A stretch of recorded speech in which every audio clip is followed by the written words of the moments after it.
Hello बच्चों, आज हम सीखेंगे टाइम के बारे में कि अंग्रेजी में टाइम को यानी हिंदी में समय को किस प्रकार से बताते हैं।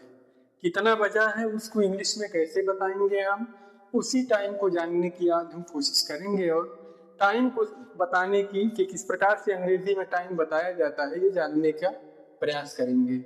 आपने देखा ये जो टाइमिंग वाली बात है, इस टाइमिंग वाली बात में आपने देखा घड़ी जो होती है हमारी दीवार घड़ी किस प्रकार की होती है। इसमें एक छोटी सुई होती है जिसको घंटे की सुई कहा जाता है, एक उससे बड़ी सुई होती है जिसको मिनट की सुई कहा जाता है, एक उससे भी बड़ी सुई होती है जिसको सेकंड की सुई कहा जाता है और ये सेंटर पॉइंट पर लगी हुई होती है घड़ी के। और किसी ने अगर आपसे टाइम पूछा कि कितना बजा है तो आप यही घंटे और मिनट की सुई को देख करके समय बताते हैं और बताने की कोशिश करते हैं। सेकंड की सुई समय बताने में यूज नहीं की जाती, उसको नहीं देखा जाता। सपोज कर लीजिए कि अगर 12 बजा है इसका मतलब कि मिनट और घंटे की सुई दोनों 12 पर है और किसी ने पूछा कितना बजा है तो आप बताएंगे कि 12 बजा है और 12 बजे को हम सीधे सीधे इस प्रकार से लिख सकते हैं। और अंग्रेजी में अगर किसी ने पूछा कितना बजा है तो आप बताएंगे कि 12 ओ क्लॉक। कितना बताएंगे? 12 ओ क्लॉक बताएंगे कि 12 बजा है। लेकिन आपने एक चीज ये देखा कि अगर छोटी वाली यानी घंटे की सुई अगर 12 पर हो और उससे बड़ी वाली जो सुई है वो 12 के बजाय 3 पर हो, इसका मतलब कि 12:15 हुआ है या जिसको कह सकते हैं हम कि 12:15 बजा है। 12:15 को क्या कहेंगे अंग्रेजी में? तो सबसे पहले ये जानने की कोशिश करेंगे कि सवा का मतलब क्या होता है। तो सवा का मतलब एक चौथाई होता है। जैसा कि एक घड़ी का ये सर्कल है और इस घड़ी के सर्कल में हमने एक चौथाई भाग को पेंट कर दिया है और आप देख रहे होंगे और समझ रहे होंगे कि ये एक चौथाई भाग है घड़ी का। और ये जो एक चौथाई भाग है इसी एक चौथाई भाग को अंग्रेजी में क्वार्टर कहा जाता है।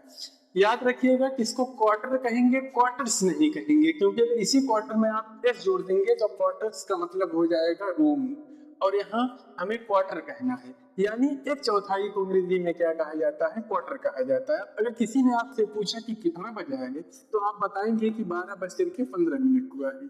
और इस 12:15 को आप अंग्रेजी में कैसे बताएंगे? तो इस 12:15 को आपने ये देखा कि घंटे वाली जो सुई है वो 12 पर है और मिनट वाली सुई जो है वो 3 पर है। यानी ये जो मिनट वाली सुई है वो एक चौथाई रास्ते को पूरा कर चुकी है।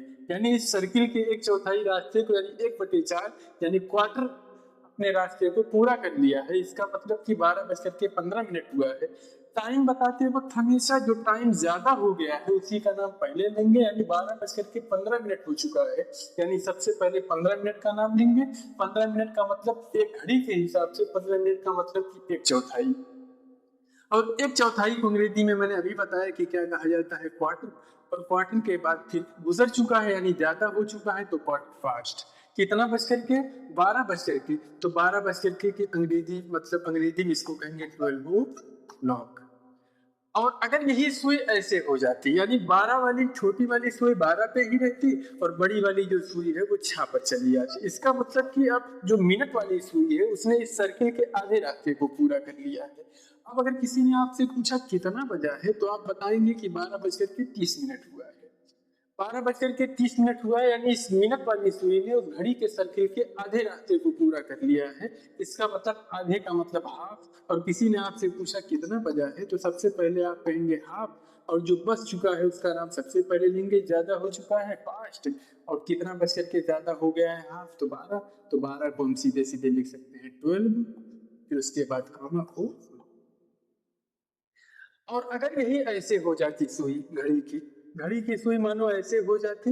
अगर हम यहाँ पे एक लिख दें यहाँ पे 2 और घड़ी की सुई को हम ऐसे बना दें यहाँ पे ऐसे कर दें, इसका मतलब कि 12:45 हुआ है यानी 15 मिनट बाकी है कितना बजने में? 1 बजने में। 15 मिनट बाकी है 1 बजने में यानी 12:45 हुआ है। और 12:45 को हिंदी में पौने 1 भी कह सकते हैं या इस प्रकार से कहा जाता है कि 15 मिनट बाकी है 1 बजने में। किसी ने पूछा आपसे समय कि कितना समय हुआ है तो आपने देखा कि 15 मिनट, अब यहाँ से यहाँ रास्ता नजदीक है यानी 15 मिनट बाकी है 1 बजने में। तो जो बाकी है उसी का नाम सबसे पहले लेंगे। बाकी कितना है? 15 मिनट। और 15 मिनट को क्या कहा जाता है? क्वार्टर। तो सबसे पहले हम लिखेंगे क्वार्टर या बोलेंगे क्वार्टर और बाकी को अंग्रेजी में 2 कहा जाता है। तो क्वार्टर टू कितना बजने में? 1 बजने में तो 1 ओ क्लॉक। कभी कभी क्वेश्चन बनता है, लोग पूछते हैं कि सर यहाँ 1 o'clock यानी ओ क्लॉक का क्या मतलब है। ओ क्लॉक का यहाँ मतलब है, अगर किसी ने आपसे पूछ दिया कि ओ क्लॉक का क्या मतलब है, तो यहाँ ओ क्लॉक का मतलब है, ओ का मतलब है ऑफ, यानी ओ क्लॉक का मतलब क्या है, ऑफ है। और उस ऑफ के लिए हम इस प्रकार की चीजों का यूज करते हैं। और यही सिस्टम, यही नियम हर जगह लागू होगा, चाहे 1 बजा हो, चाहे 2 बजा हो, चाहे 3 बजा हो, चाहे 4 बजा हो, जितने भी बजेंगे उसी बजे के हिसाब से इसका प्रयोग करेंगे। तो आज हमने सीखा टाइम के बारे में। अगली वीडियो में फिर आपसे मुलाकात होगी एक छोटे से और दूसरे टॉपिक पर, और हम आपको बताने की कोशिश करेंगे कि कैसे किस चीजों का हम यूज अंग्रेजी में कर सकते हैं। तो आज के लिए इतना ही। Bye bye, see you soon.